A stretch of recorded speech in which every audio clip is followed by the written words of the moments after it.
السلام علیکم ورحمۃ اللہ۔ ناظرین، امید ہے آپ سب لوگ خیریت سے ہوں گے۔ آج کی ہماری ویڈیو بارہ سنگھا سے متعلق ہے۔ بارہ سنگھا ناظرین، علامہ کمال الدین دمیری رحمہ اللہ لکھتے ہیں کہ یہ جانور جنگلی گائے کے مشابہ ہوتا ہے۔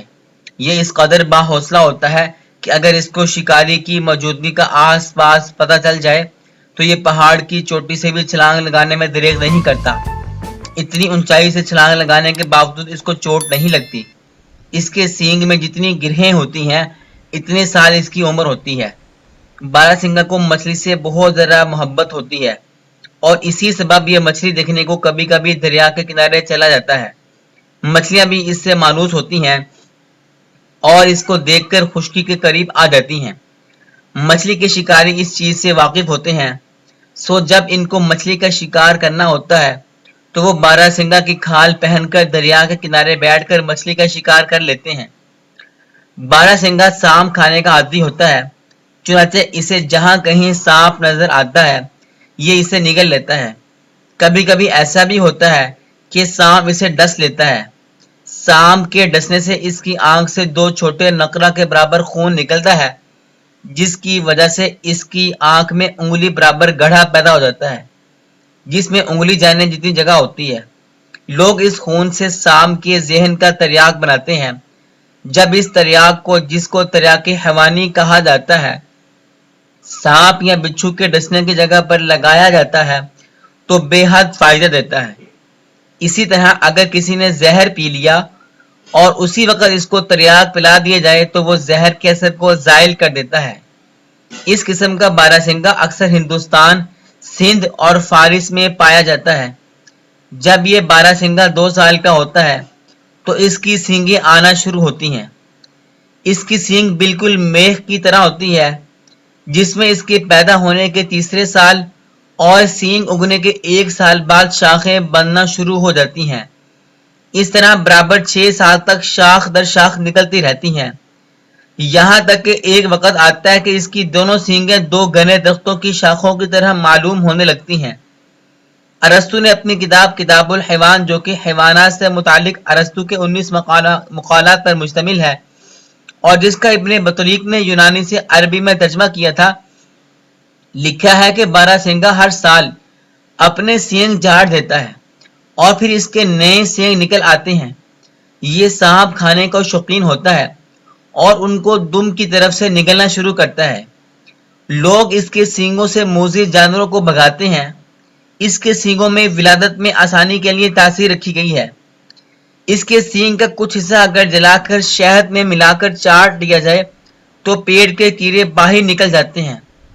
بارہ سنگھا کی کئی خصلتوں کو عربی شعراء نے اپنے شعروں میں نظم کیا ہے، جن میں سے ایک وصف یہ بیان کیا جاتا ہے کہ اگر اس نے سانپ کھا لیا ہو اور شدید گرمی کے باعث پیاسا ہو تو یہ پانی کی تلاش شروع کر دیتا ہے۔ پانی مل بھی جائے تو پانی نہیں پیتا بلکہ برابر سانس لیتا رہتا ہے، کیونکہ اگر یہ اس حالت میں پانی پی لے تو پانی اور زہر پیٹ میں ایک ساتھ جمع ہو جائیں، جس سے اس کی ہلاکت کا اندیشہ ہوتا ہے۔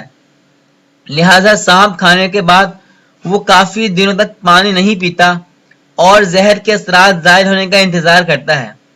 جب زہر کے اثرات ظاہر ہو جاتے ہیں تب یہ پانی پیتا ہے۔ لوگ اس کے سینگ استعمال کرتے رہے ہیں۔ اگر کسی جگہ اس کے سینگوں کی دھونی دی جائے تو تمام کیڑے مکوڑے اور موذی جانور بھاگ جاتے ہیں۔ اسی طرح اگر اس کے سینگوں کو جلا کر اس کی راکھ دانتوں میں لگائی جائے تو دانتوں کی زردی کو دور کر کے دانتوں کے گڑھوں اور جڑوں کو بڑھ دے گی۔ بارہ سنگھا یورپ اور امریکہ کے میدانی اور برفانی علاقوں میں رہنے والا ایک ایسا جانور ہے جس میں چند ایسی خصوصیات موجود ہوتی ہیں جو کسی اور ممالیہ جاندار پہ موجود نہیں ہوتی۔ اپنی ان خصوصیات کی وجہ سے بارہ سنگھا تمام ممالیہ جانوروں میں منفرد حیثیت رکھتا ہے۔ آئیں دیکھتے ہیں کہ وہ کیا خصوصیات ہیں۔ برطانیہ کی bio technology and biological science research کے مطابق برفانی بارہ سنگھے تابکار شعاعیں دیکھنے کی صلاحیت رکھتے ہیں۔ بارہ سنگھے کے علاوہ کسی اور ممالیہ جاندار حتیٰ کہ انسانی آنکھ بھی اس نوع کی نہیں ہوتی جن سے تابکار شعاعیں گزر سکیں۔ ان شعاعوں کو دیکھنے کی وجہ سے بارہ سنگھے برف میں ان چیزوں کو بھی دیکھ لیتے ہیں جو برف میں کیموفلاج ہو جاتی ہیں۔ اس طرح سے انہیں اپنی شکاریوں سے بچنے میں مدد ملتی ہے۔ اسی خصوصیت کی وجہ سے بارہ سنگے بجلی کے پولز اور پاور لائن سے بھی دور رہتے ہیں، جن سے نکلتی شعاعیں وہ دیکھ لیتے ہیں۔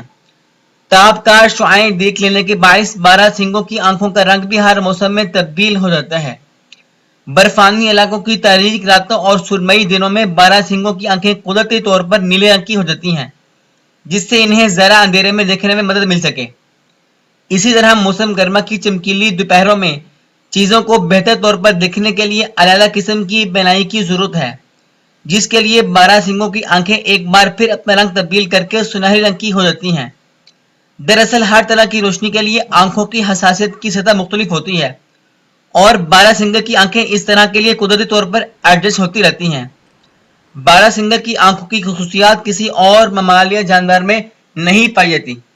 ناظرین، یہ تھی آج کی ہماری ویڈیو بارہ سنگے سے متعلق۔ اگر آپ کو یہ ویڈیو اچھی لگی ہو، آپ اس کو لائک کیجئے، شیئر کیجئے۔ ملتے ہیں ایک اور ویڈیو کے ساتھ، تب تک کے لیے اللہ حافظ۔